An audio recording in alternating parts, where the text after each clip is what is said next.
Title: Pope's Party and Portugal's Protest, Divine Debates During World Youth Day. TLDR. Pope Francis' World Youth Day hits a wild wave as Portugal's government puts its foot down on LGBTQ+ prejudice. Amidst prayers and chants, a clash of faith and acceptance paints a vivid picture of the day's events. Intolerance shows its ugly face when a prayer group disrupts an LGBTQ+ mass, leading Portugal to emphasize that respect and equality are non-negotiable. It was a spiritual swirl with a touch of sass at Lisbon's Eduardo VII Park. An estimated 800,000 devout Catholics gathered for Pope Francis' World Youth Day, blending prayer and piety with the power of youth. From solemn ceremonies to chants of "This is the youth of the Pope," the atmosphere was electric. But beneath this surface shimmer, did anyone expect a drama of divine proportions?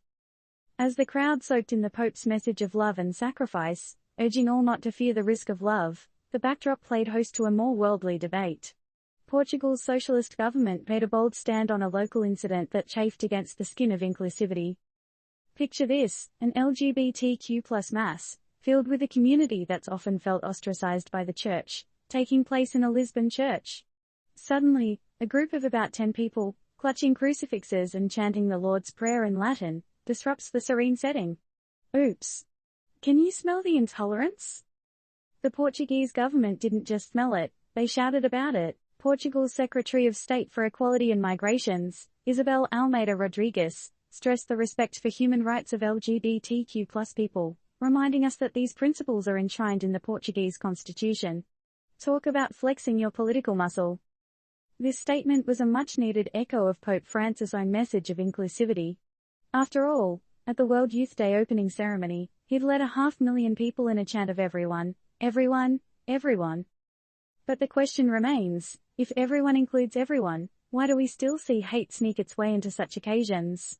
Is it time for us to redefine everyone? Dignity USA, an American LGBTQ+ Catholic group, experienced mixed responses.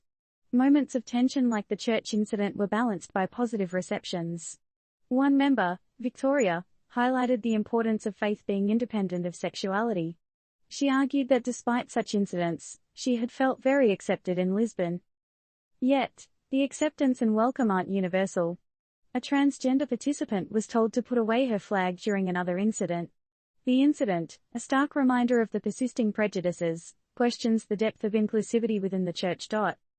Portuguese LGBTQ+ Catholic group Sopro, through its offshoot Centro Arco-Iris, set up a rainbow center to welcome LGBTQ+ pilgrims to World Youth Day, standing apart from the official organization.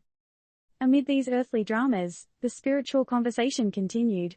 In an interview, Pope Francis recalled his encounters with the transgender community, stating they're children of God, and expressing his message of welcome.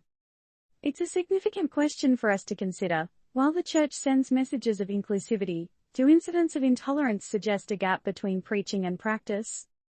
The dialogue of faith and acceptance needs to be an open one, and perhaps, it's high time we turned to the mirror and asked ourselves, are we a part of the problem or the solution?